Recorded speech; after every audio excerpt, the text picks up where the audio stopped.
The new intern, Vivian, reported me for slacking off for the third time. Mr. Hayes said no one is allowed to eat snacks, drink water, or use their phones at their desks. You did all three, so you're getting fined $3,000, a whole month's salary. Looking at her young, refined face, I smiled. With CEO Sebastian Hayes backing her, she ran rampant throughout the company. But she didn't know that I was the largest shareholder. What right did she have to report me? My name is Laura, and I'm 38 years old. 10 years ago, I founded this interior design company. Now I've stepped back from the front lines, handing daily management over to CEO Sebastian Hayes, whom I personally promoted. Sebastian was the successor I had the most faith in. Now I just kept a desk for myself in a corner of the office with flexible work hours. My colleagues only thought I was some powerless old-timer. Until half a month ago, when Vivian appeared. She was personally escorted into the design department by Sebastian. This is Vivian, an honors graduate from an Ivy League school. She'll be joining our design department from now on. Everyone, please help her get up to speed. Sebastian's tone was full of admiration. Vivian smiled as she greeted everyone, her gaze sweeping across the entire office. When it finally landed on me, her eyes held scrutiny and contempt. But from her very first day, she didn't act like an intern at all.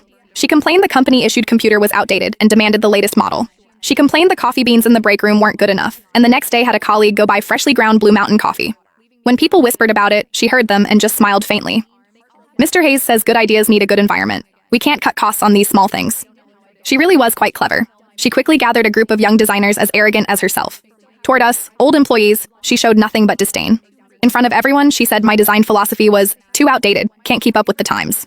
She would also, during the director's project review meetings, bluntly point out, the color scheme is too old-fashioned, doesn't fit mainstream aesthetics.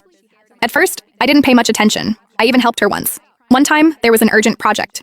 Vivian volunteered, saying she could handle it. But with only an hour left before the deadline, she'd only finished half. She was nearly in tears. It was me who sent the design proposal to the client at the last moment. She looked at me then, her eyes filled with gratitude and shock.